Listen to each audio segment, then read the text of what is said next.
Nós começamos falando dos dois filhos pródigos, depois nós falamos do bom samaritano e hoje nós vamos para Mateus capítulo 18. Mateus capítulo 18. E vamos falar de um dos assuntos mais espinhosos da Bíblia, que é o perdão. Espinhosos para nós, né? Porque perdão, na perspectiva de Deus, é algo muito determinado. Deus foi muito determinado em perdoar. Antes da fundação do mundo, Ele já sabia nosso pecado, sabia que nós não iria agradá-lo à altura, nós seríamos de ânimo dobre, e ao mesmo tempo que estamos glorificando a Deus, estaremos maldizendo a Deus com nossas atitudes, etc. E mesmo assim, antes da fundação do mundo, Ele escolheu nos perdoar. A gente nunca vai conseguir entender a dimensão desse amor e desse perdão. Mas, se eu pegar de Gênesis a Apocalipse, existe uma mensagem central chamada perdão de Deus. Perdão de Deus. E não é um perdão qualquer, é um perdão que nos coloca em lugar de perdão. É um perdão que nos alcança com perdão e nos coloca nesse lugar de manifestar o perdão. Só que talvez falamos de uma posição beneficiada e não quero distanciar aquela realidade que você já passou com uma pessoa que te traiu, que te machucou de alguma forma, aquele tipo de gente que você não quer nem ver pintado de ouro, né? Assim que a gente fala, e que são realidades que realmente essas pessoas carecem do nosso perdão. Jesus hoje vai fazer uma história, construir uma história para alcançar essas duas dimensões dentro de nós. A nossa consciência do que Ele nos perdoou e a consciência do nosso potencial em perdoar. Onde que Ele está? Onde está centrado o nosso potencial em perdoar? Mateus capítulo 18. A partir do versículo 21. Mateus 18, 21.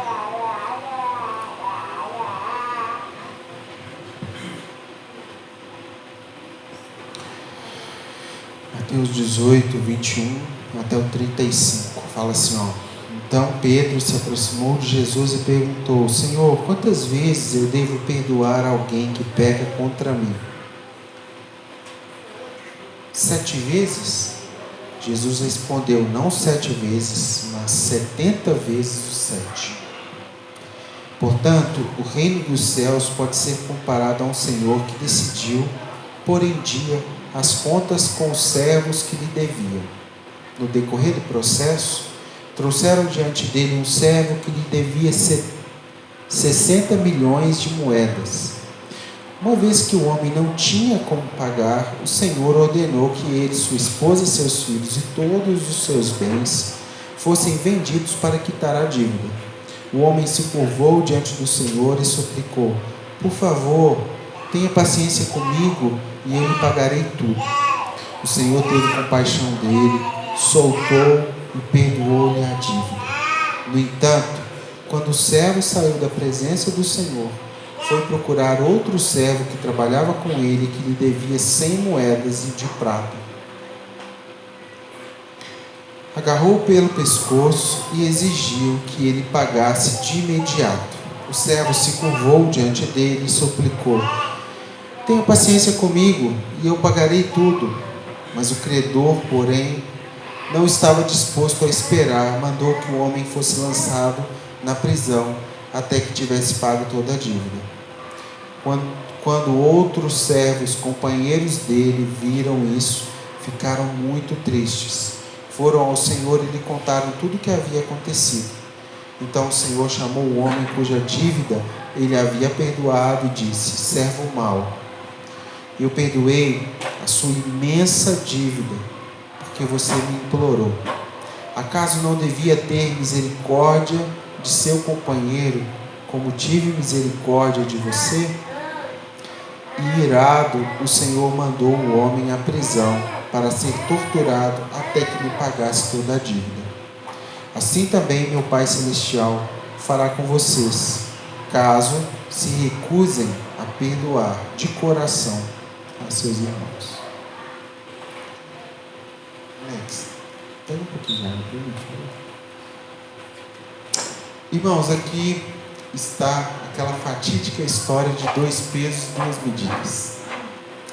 O peso que normalmente nós nos medimos e o peso com o qual nós medimos os outros. O peso que nós medimos as nossas ações, sejam elas boas ou ruins, e o peso que nós gostaríamos que Deus medisse nossas ações. A pergunta matemática de Pedro, ela é muito mal intencionada. Na semana passada eu falei que aquele sábio da lei, aquele especialista da lei, quando perguntaram para ele, quando ele perguntou a quem devo amar? Quem é o meu próximo? Né? Aquele especialista da lei estava querendo fazer o quê? Colocar um limite de amor. A quem ele devia amor? E aqui Pedro está querendo colocar um limite na perspectiva de perdão. Peraí, mas esse negócio tem que ter um fim. E essa matemática, 7 vezes 7 tem a ver com a ideia de perfeito. E quando o numeral é utilizado em contextos racionais, assim como esse, de dinâmica filosófica, né, da vida, ele quer apontar mais pelo que ele significa do que a quantidade propriamente dita. Então, quando Pedro pergunta assim, 7 vezes, ele gostaria de ser entendido da seguinte forma: 7 vezes já não é o perfeito, já não está bom, já não é perfeito eu perdoar alguém 7 vezes, imagina?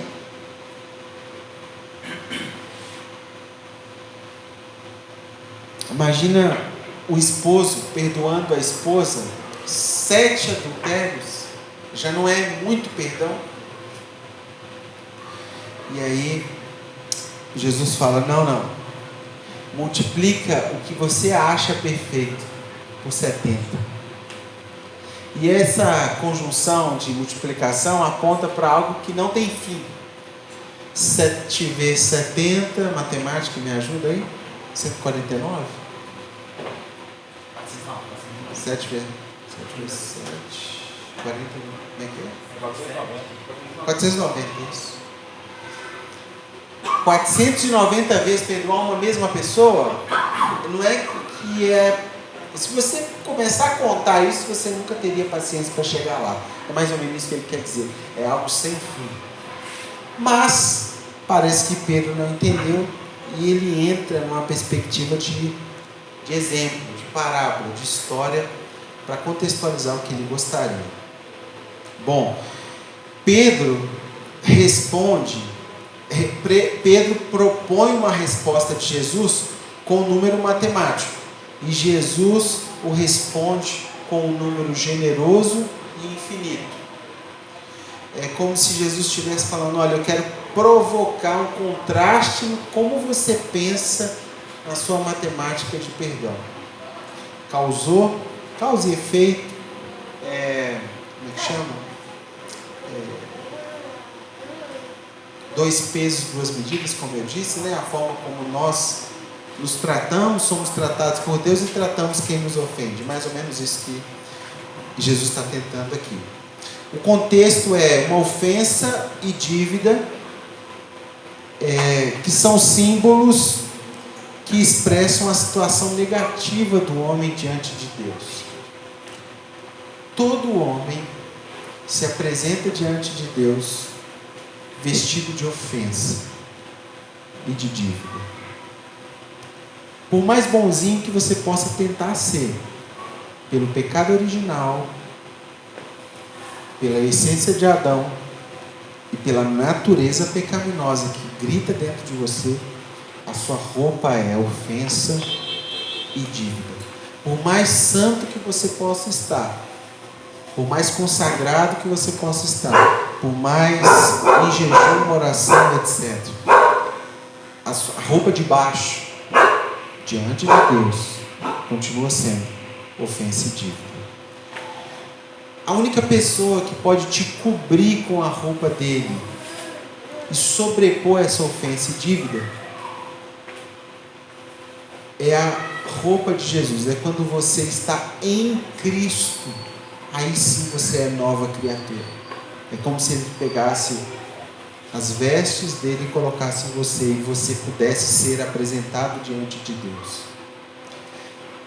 Uma pessoa só está à altura de ver Deus quando ela se veste de Cristo. Por isso que o texto fala que alguém que está em Cristo, não é alguém que esteve em Cristo, não é alguém que conheceu a Cristo, é alguém que está em Cristo, nova criatura é. Aí sim, a roupa velha passa e eis que você tem uma nova oportunidade à frente. Na descrição do texto grego, o primeiro servo deve literalmente 1000 talentos. Talentos era a moeda de mais alto valor no grego antigo, né? No mundo grego romano antigo. Talento era... Existia categorias de moeda, e talento era a moeda mais... Era a nota de 200. Apareceu esse dia uma nota de 400 aí, né? Mas é a nota de 200, 400 não vale não, é a de 200.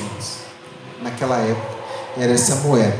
A palavra traduzida aqui na minha Bíblia está 60 milhões de moedas. Tem outras Bíblias que está assim, como 10 mil moedas, ou 10 mil talentos, né? Era um numeral, meus irmãos, muito alto naquela época. É como se fosse... não é uma dívida que podia ser contraída por qualquer pessoa, entendeu? É como se fosse os do mais alto padrão, tipo Bill Gates, esses caras. Não era algo muito comum alguém dever essa quantidade. Por quê? Porque não é comum alguém girar essa quantidade de valor. Então ele está falando de uma dívida muito alta, ele está falando de um valor fora, pelo que eu conheço de vocês, fora do nosso padrão. É alguém que deve miríades é milhares, ou uma quantidade indeterminada, imensa. É um homem com uma dívida impagável. Pouquíssimas pessoas poderiam passar perto de possuir essa quantia. Por isso que a gente está tratando desse primeiro homem que foi perdoado.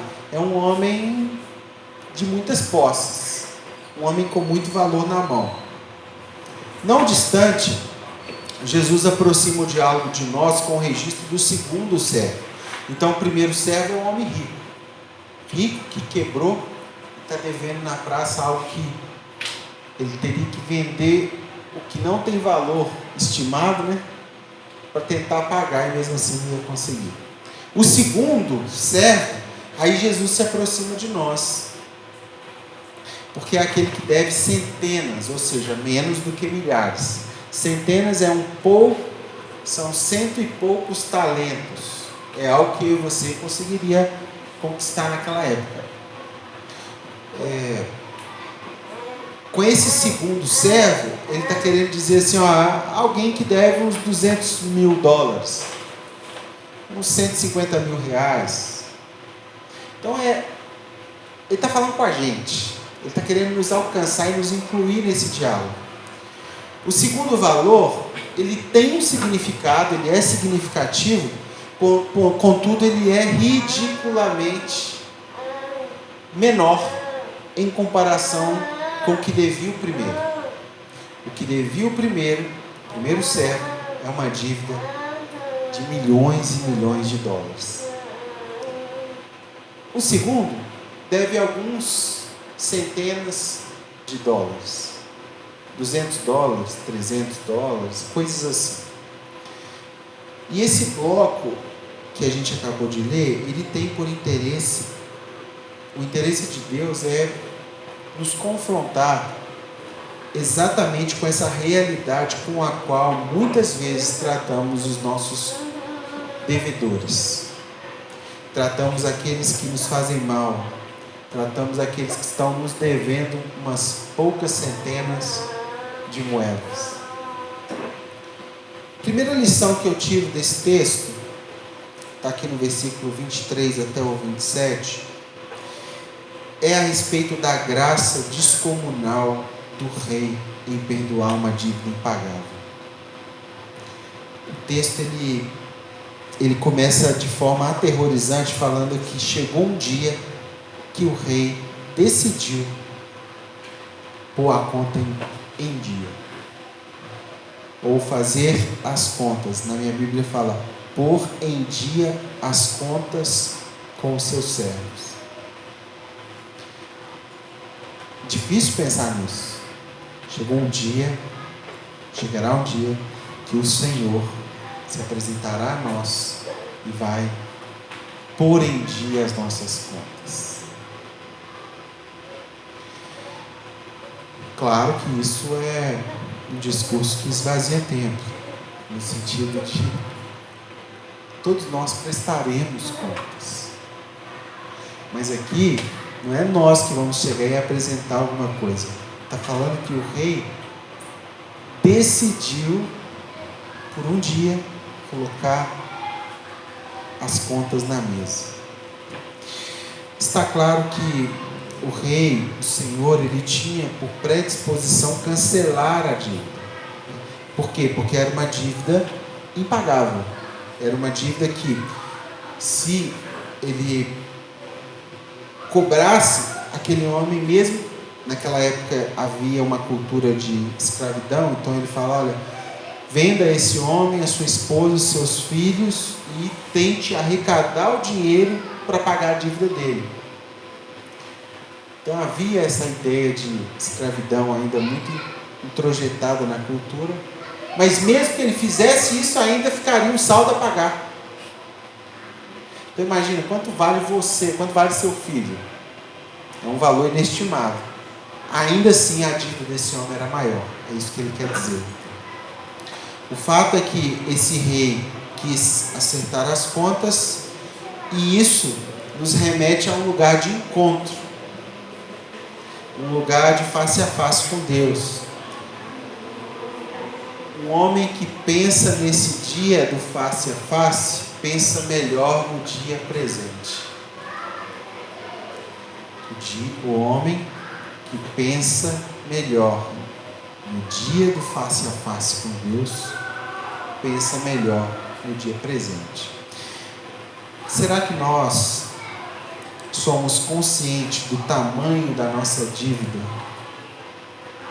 paga por Deus por meio do sacrifício de Jesus?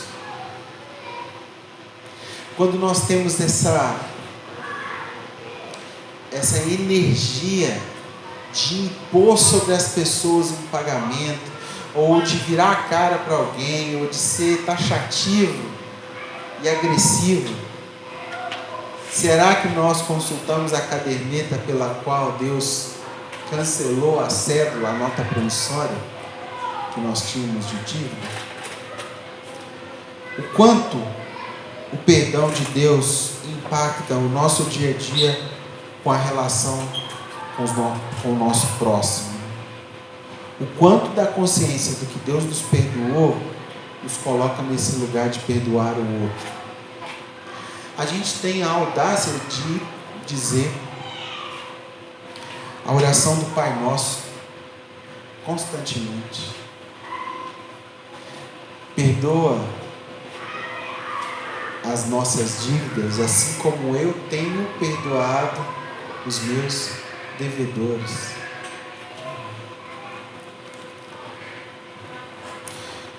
É como se você pudesse entrar lá no EPA, fazer uma compra e na hora de passar no caixa você não apresentar nenhum cartão, falar, Deus te pague. E a pessoa fala, opa, não pode ir.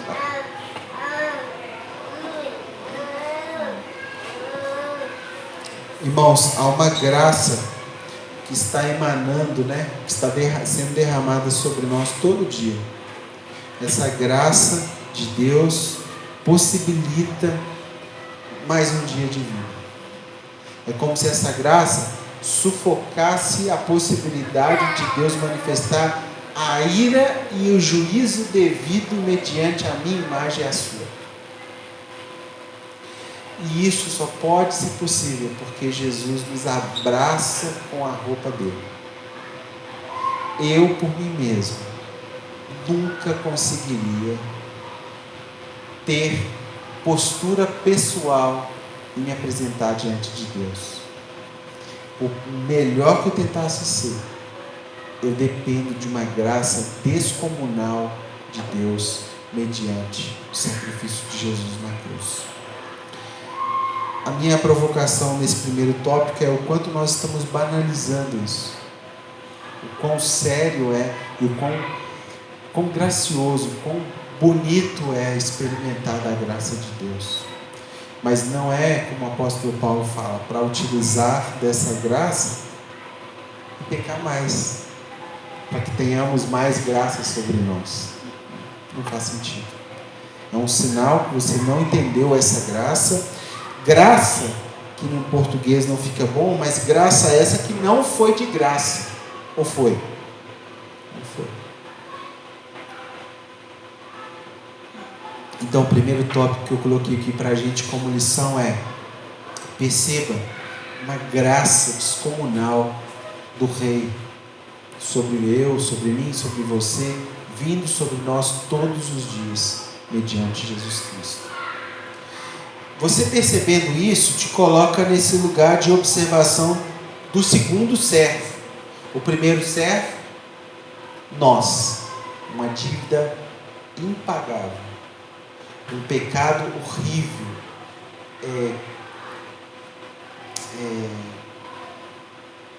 delator do inferno, no sentido assim, o que eu cometi me coloca diretamente no inferno, mais ou menos isso. E esse homem totalmente perdoado por Deus tem a possibilidade de manifestar o mesmo perdão para outro servo que lhe deve. Porém, quando ele tem essa oportunidade, aquele que devia só 100 moedas para ele, ele manda aquele homem ser lançado na prisão até que tivesse pago toda a sua dívida. Pergunta: um homem preso consegue trabalhar? Então o que aconteceria com esse homem preso? Ele não pagaria a dívida e morreria lá, porque ele ia ficar preso até pagar a sua dívida. Se ele não podia trabalhar, como é que ele ia pagar a dívida? O que esse servo está desejando para esse homem? Pena de morte, prisão perpétua.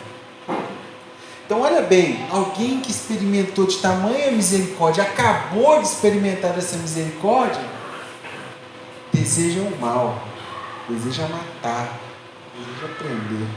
Mais ou menos parecido com a gente quando aquela pessoa pisa no nosso pé. Talvez pisar no pé é pouco, mas quando te trai, quando fala mal de você, quando te dá um cano, acontece? Te dá uma facada nas costas, canta sua esposa, enfim, tantas e tantas possibilidades de nós sermos atingidos por ofensores, né? Pessoas que estão nos cometendo mal.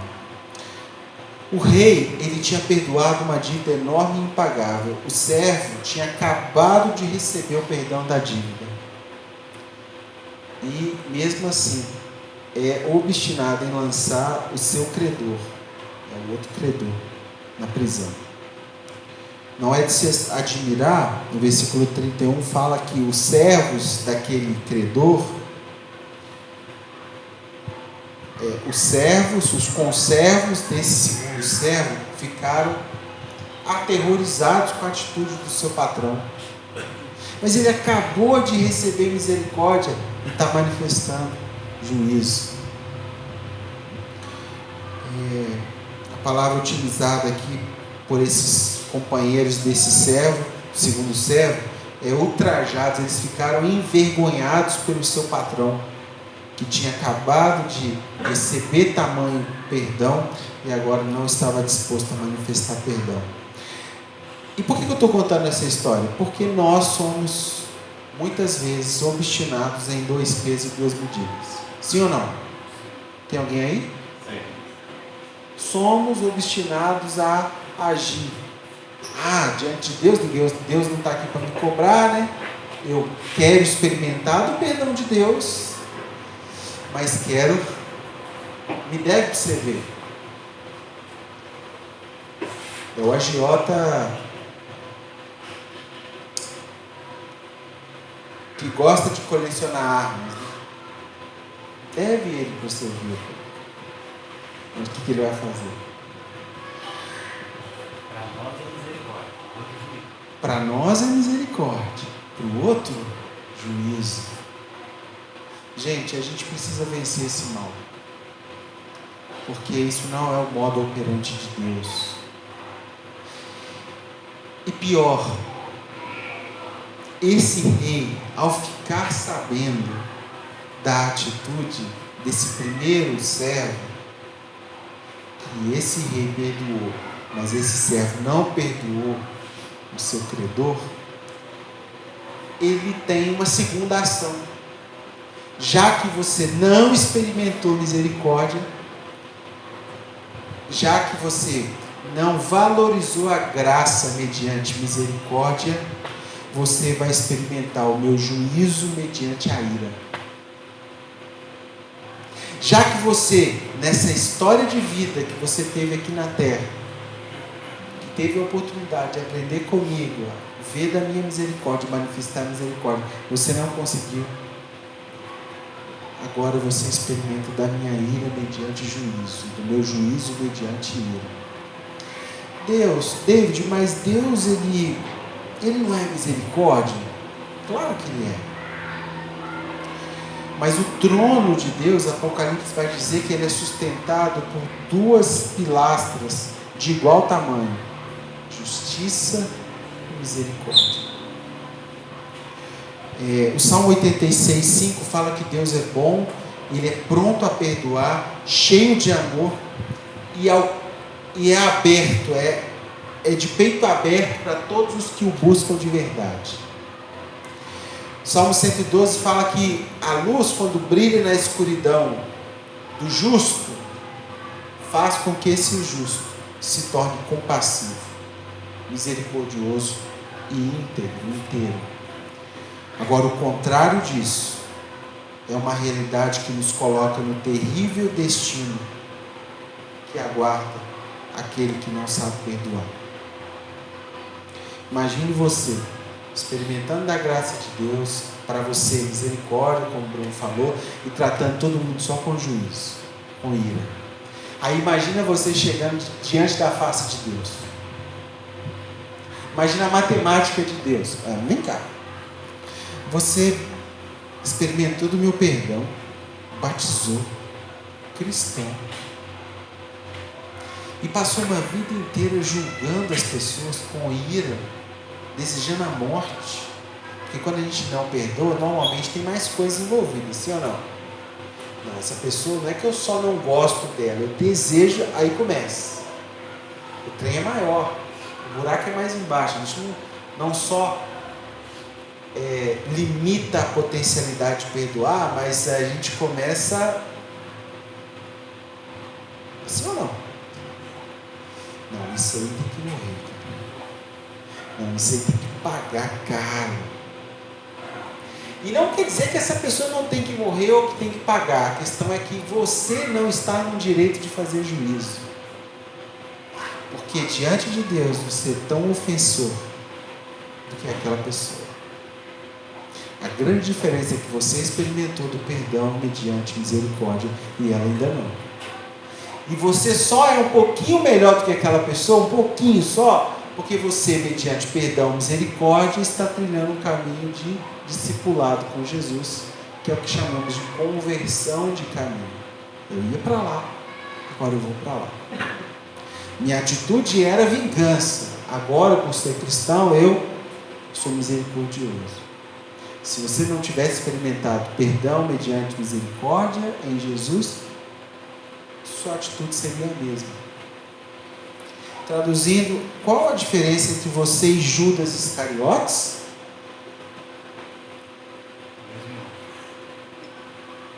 Só 2000 anos, porque se você estivesse lá, talvez você seria aquele que trairia Jesus. Você tem o mesmo potencial. Você tem o mesmo desejo de ganância. 30 moedas é pouco, não, você não sabe, naquela época era um dinheiro que você não precisaria trabalhar mais. Você colocaria para render. Qual a diferença entre você e Judas? Talvez 2000 anos. Porque aonde que eu quero chegar? Existe dentro de nós um desejo implacável de se opor a Deus. Esse homem, irmãos, ele tinha recebido o perdão total da sua dívida imensa. Mas nem assim permitiu ver que deveria perdoar seu credor de uma dívida muito pequena. O Carson fala uma coisa bem interessante. Ele fala o seguinte, ó, Jesus, quando fala essas coisas, ele não vê incoerência alguma nas ações de um Pai Celestial que perdoa tão profusamente e castiga tão implacavelmente. Nem nós devemos ver. Aliás, é justamente porque Ele é um Deus de compaixão e misericórdia que Ele não pode aceitar como seus os destituídos de compaixão e misericórdia. Por Deus ser justo, compassivo e cheio de misericórdia, Ele não pode deixar no mesmo balaio quem não é compassivo e misericordioso. Então não é um contrassenso o rei fazer juízo depois de já ter perdoado. Ele tem total direito de fazer isso. E tem total direito por quê? Porque ele é um crédito. Deus, quando matou Jesus na cruz, Ele nos deu um crédito de graça. Mas não significa que esse crédito é para sempre de qualquer jeito. E é levado de forma banal. Precisa ser crédito para nós. E a gente precisa olhar isso como crédito. Senão, nunca experimentaremos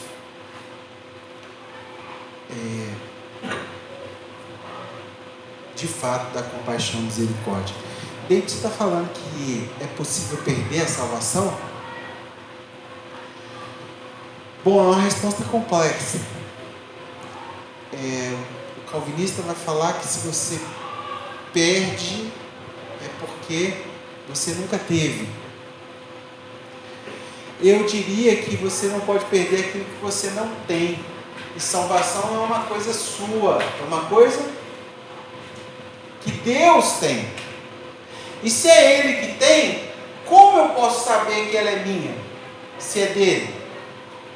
Então, estando na mão dele, eu posso usufruir dela ou não usufruir dela. Deu para entender isso? Salvação não é algo que eu tenho, é algo que Deus tem. E se Ele tem, está na mão dele. Quem sou eu para dizer se eu posso ou não posso perder? Como é que eu perco algo que não está na minha mão? Isso eu posso perder, é meu. Isso eu posso perder, isso eu posso perder. Salvação eu não posso. Não posso porque não está na minha mão. Agora, quais são os frutos de vivência que caracterizam que eu vivo aquela salvação? Essa é a pergunta. Marcos 11, lê comigo lá, gente. Marcos 11. Marcos 11, 25.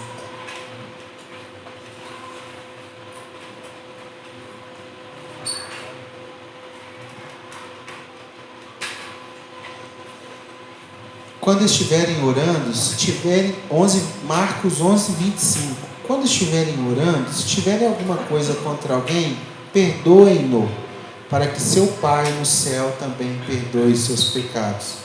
Mas se vocês recusarem a perdoar, seu Pai no céu não perdoará seus pecados.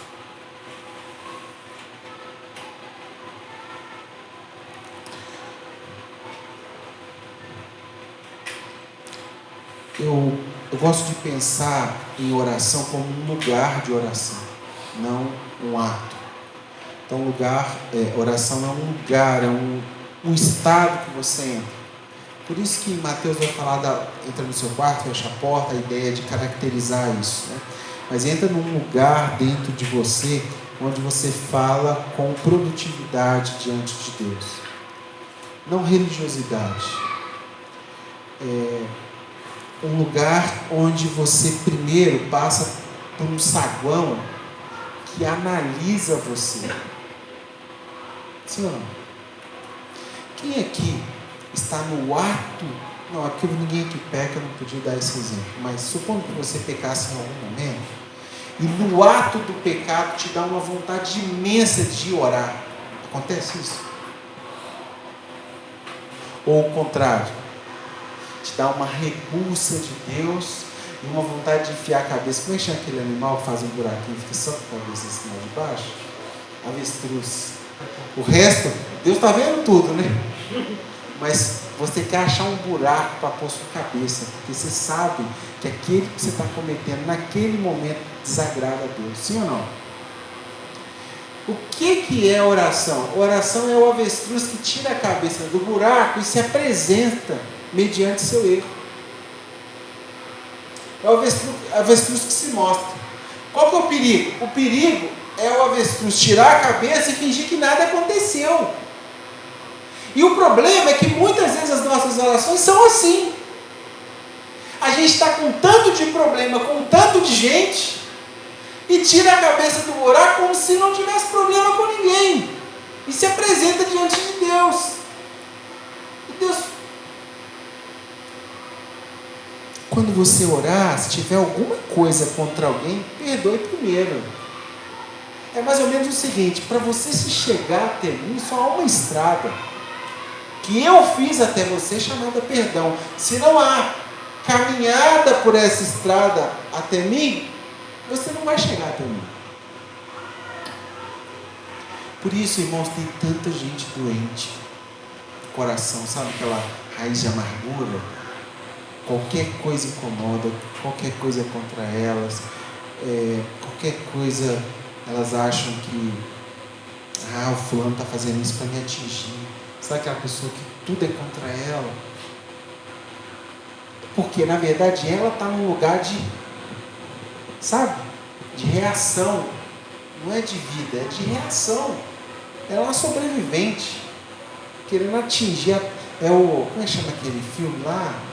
Que tem a águiazinha, que eles soltavam o pessoal numa floresta, e eles tinham que caçar um ao outro. Que é 3 filmes. Jogos Vorazes. É uma vida de jogos vorazes. É todo mundo um contra o outro, ninguém vai confiar em ninguém. Aí você é todo armado, porque aí a pessoa nem olhou para a pessoa já está achando que está. Porque está todo mundo ali com a arma na mão, querendo. No reino não é assim, irmãos. No reino de Deus, somos irmãos.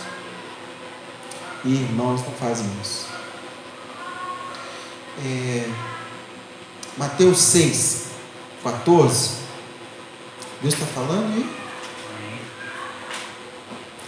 Falando alguma coisinha lá no ouvido assim, perdoa. Mateus 6, 14. Presta atenção que eu vou te dizer agora. Mateus 6, 14. Seu Pai Celestial os perdoará se perdoarem aqueles que pecam contra vocês. Mas se vocês se recusarem a perdoar os outros, seu Pai não perdoará seus próprios pecados. Quem aqui está pronto de se justificar por si mesmo diante de Deus? Imagina, o Alisson chegando diante de Deus, fala, não preciso de Jesus não. Esse negócio de cruz, tal, eu mesmo justifico as minhas obras. Vai sobrar alguma coisa, gente? quando nós agimos de forma contrária ao que esse texto diz, nós estamos assumindo a responsabilidade de nos apresentar diante de Deus mediante a nossa própria justificativa, nossa justiça própria. Isso pode acontecer?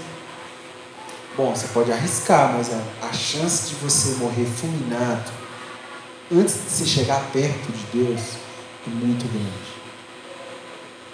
Porque o perdão é como se fosse uma ponte de ligação entre você e Deus.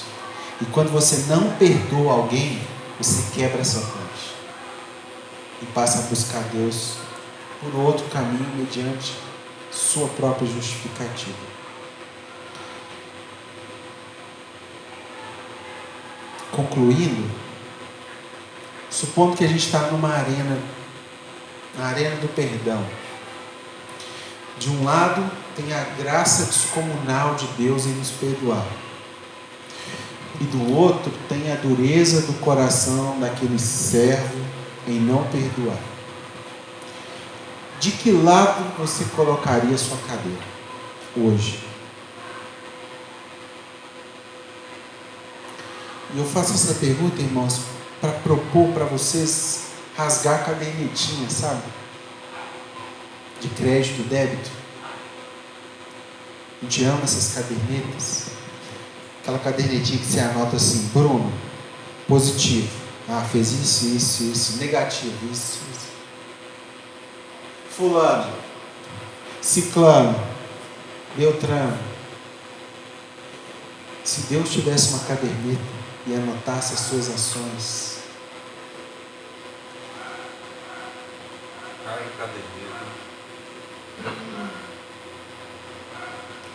nós temos direito de ter caderneta, pessoal? Se Deus anotasse tudo que você faz de errado e fosse cobrar de você, você teria como pagar? Por que a gente gosta de colocar as pessoas nesse lugar de débito? Facilmente acontece no casamento, só no meu, né? Claro. Mas é o seguinte: eu faço café da manhã para ela, levo, beleza, aí eu chego lá e já estou esperando, aí eu estou com crédito, aí eu já estou esperando alguma coisa em volta. É ou não é assim? Aí a gente dá um presente, você já volta assim, vamos ver o que ela vai me dar agora. A nossa mente é uma caderneta de crédito e débito. O problema é que na parte de dívida, de débito, a sua já está toda preenchida. E tudo de bom que você pode fazer no mundo não é suficiente para pagar aquilo. Se a gente vivesse assim, irmãos, certamente nosso tamanho seria um tamanho de humildade escondido em Jesus. Sim ou não? Olha um texto interessante para nós refletirmos. Só pode ser perdoado aquilo que pode ser penalizado. Perdoar é liberar o outro da dívida contraída. Quando você perdoa, guarda isso que eu estou te falando, vê agora que não está escrito. Quando você perdoa, você liberta você mesmo. Sabe aquele negócio de fulano não fez isso comigo, fulano, aqui vai te adoecendo, vai ou não vai? Você vai...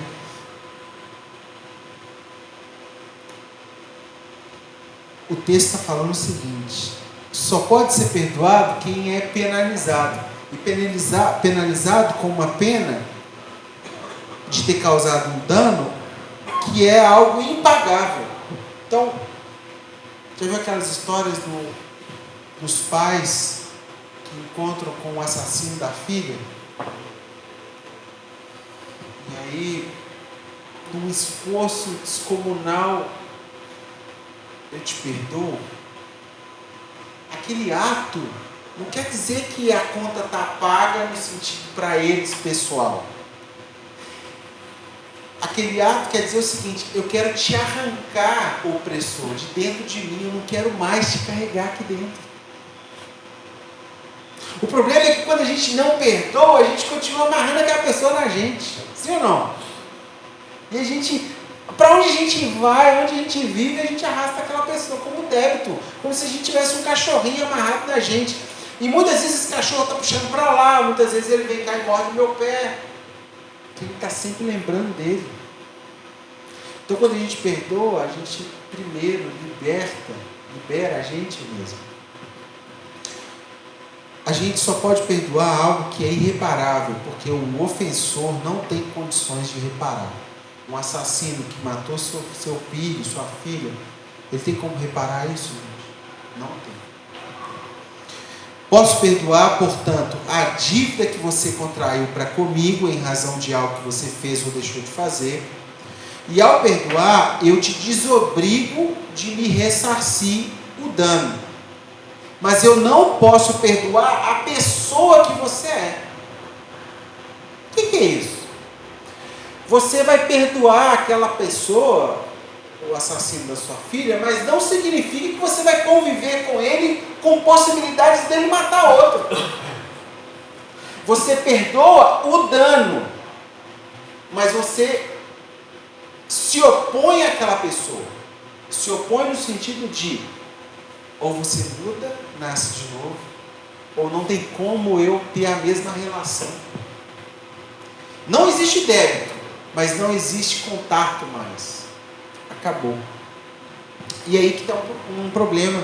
Às vezes a pessoa fala assim, não, na igreja todo mundo tem que perdoar todo mundo e continuar a relação como era antes. Nem sempre. O ideal é esse. Mas relações são feitas de construções. Está claro isso? Uma esposa traiu seu marido. O marido quer perdoar. Perdoar é liberar da possibilidade dela ressarcir. Ela tem como ressarcir aquele adultério? Não tem.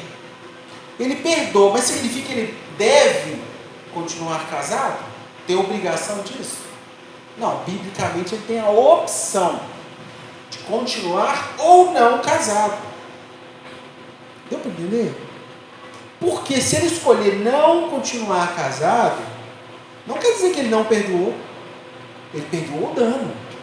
Mas ele se opõe à pessoa que aquela pessoa se tornou quando ela comete aquele tipo de delito. Está claro isso, gente? Por quê? Porque eu já vi pastores falando, não, perdoa o marido espancando a mulher. Perdoa, irmão, perdoa. Aí uma vez, 2 vezes, 3 vezes, chegou no gabinete, o cara, resultado, morreu. Por que morreu? O pastor falou que ela tinha que perdoar. Perdoar é não levar em conta o débito no sentido de ressarcir. Mas não significa que você não deve se opor à pessoa, aquela pessoa que se tornou aquilo. Lembra de Judas Iscariotes? Se Judas clamasse perdão para Jesus, você acha que Jesus não tinha perdão para ele? Claro que tinha. Isso não significa que o fim de Judas Iscariotes poderia não ser o mesmo. O fim era a oposição dele como pessoa. Ele não poderia ser parte dos 12 com aquele coração. Ao perdoar, eu desobrigo você de me ressarcir o dano, mas não posso perdoar a pessoa que você é. Isso seria colaborar para que você continue causando danos e contraindo dívidas, não apenas comigo, mas com todo mundo. Deu para entender isso? O dilema do perdão se explica em razão de pelo menos 2 situações. Quando aquilo que você fez revelou que você é, ou quando aquilo que você fez transformou você em uma pessoa com quem não posso conviver. Quando você está com uma pessoa, a pessoa tem uma atitude que revela quem ela é e te causa algo, aquilo você dá um passo para trás, perdoa aquela pessoa, mas não significa que você deve obrigatoriamente continuar no mesmo nível de relação. Então, ou ela revela quem ela é, ou ela demonstra que aquela pessoa que você conhecia, que era uma boa pessoa, se transformou numa pessoa que você não conhece mais. Deu para entender isso?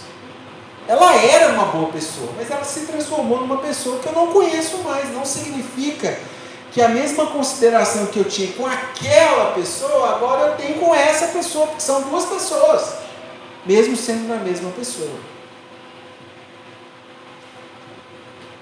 Quando uma das duas coisas acontecem, a discussão deixa de ser o que você fez e o dano consequente do seu ato, e passa a ser a pessoa que você é ou que você se tornou.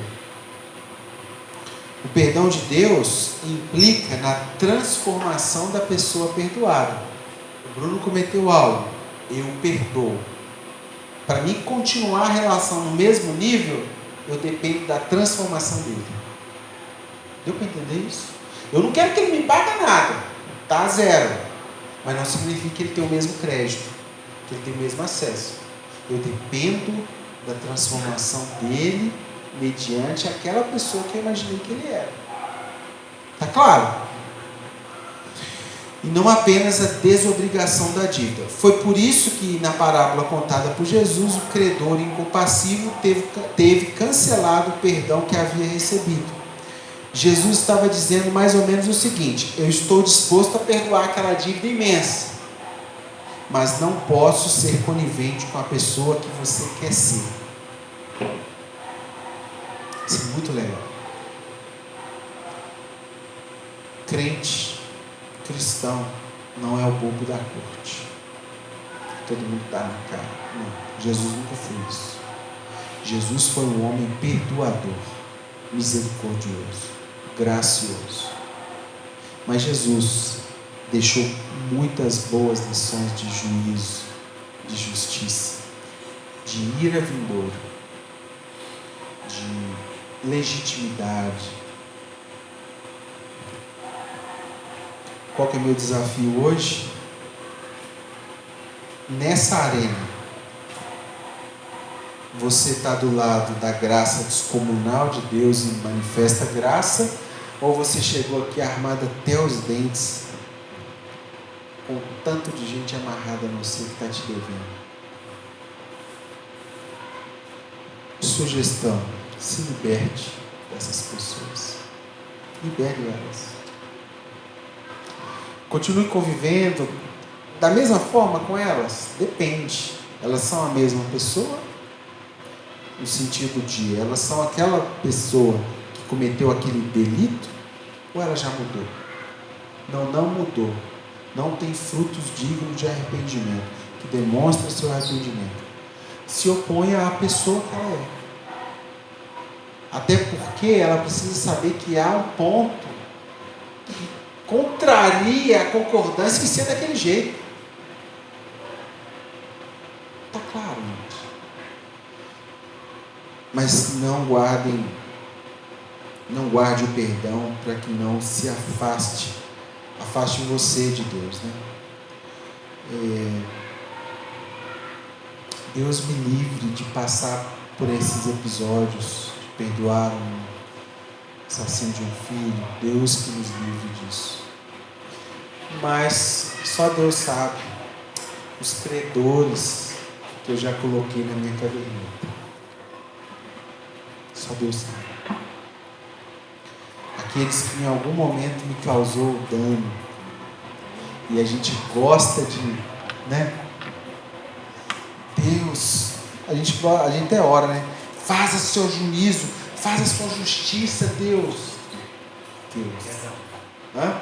Pesa a sua mão sobre essa pessoa.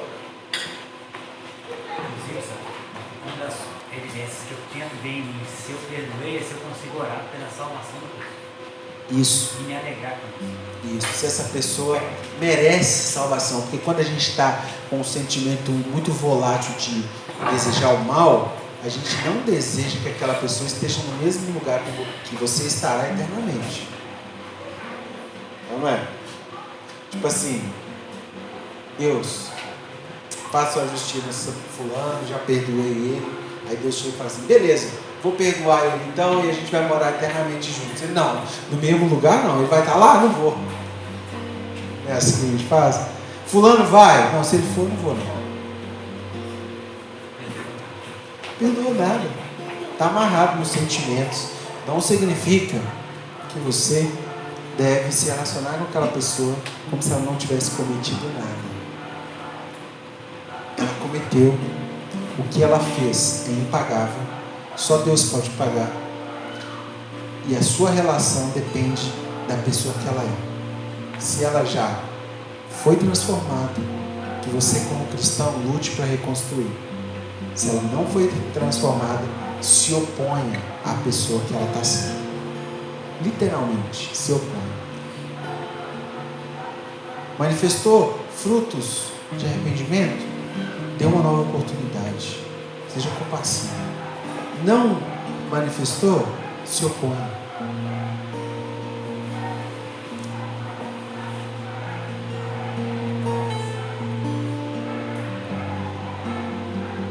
Tem alguém amarrado aí? Tem alguém amarrado em você, né? Não é você amarrado, mas tem alguém amarrado aí? Te devendo, te causou mal.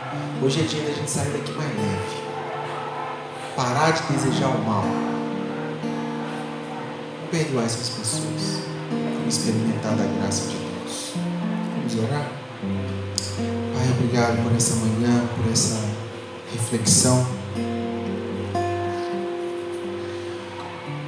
Nós nos colocamos nesse lugar de constrangedor, de crédito que tivemos mediante Jesus Cristo na cruz.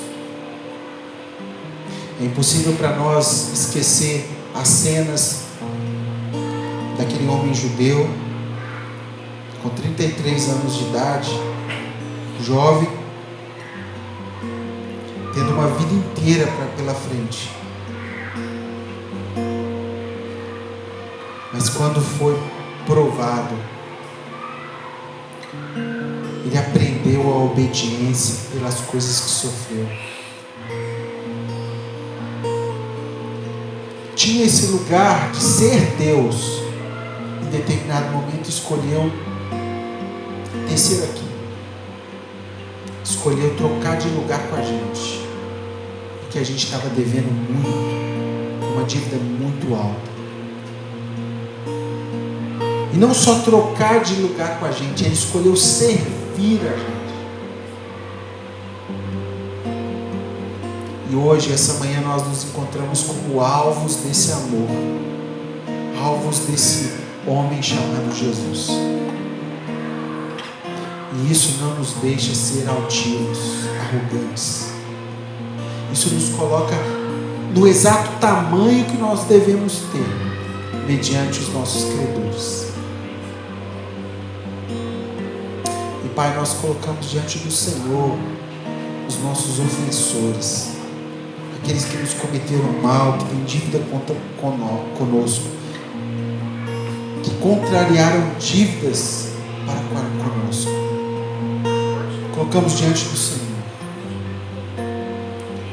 Pedimos que o Senhor nos ajude a libertar essas pessoas de dentro de nós, a declarar que essa dívida está paga por Cristo na cruz.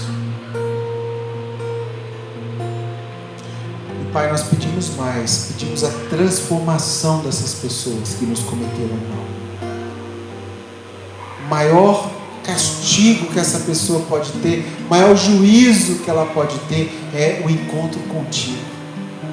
Porque mediante esse encontro, todos os seus castelos, todos os seus ídolos são denunciados. E ela tem que nascer de novo. E Pai, se isso acontecer, nós como teus filhos estamos prontos para dar um novo passo, para escrever uma nova história, Senhor, em nome de Jesus.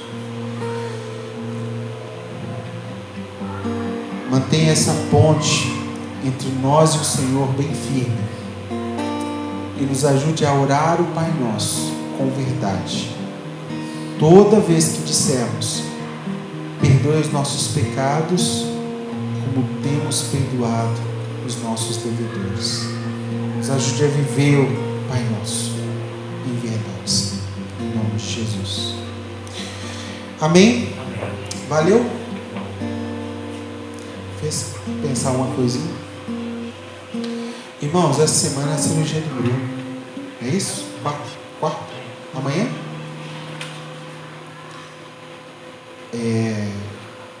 Tenho orado para que, como eu falei na semana passada, né? O corpo, para ele, é um instrumento de trabalho. Então, orem pela plena recuperação, né? Pelo sucesso da cirurgia, para que esse médico e essa equipe sejam vocacionados, façam um bom trabalho e que ele se recupere em tempo recorde, para ter a ferramenta de trabalho dele, de sustento da família dele, que é o corpo. Enquanto isso, pode ir fazendo uns pics para a conta dele, se quiser o pix eu tenho. Faz uns pics lá, porque ele não está podendo dar aula, tá bom? Pics da bênção. Faz boas sementes para eles como família. Vamos orar por ele.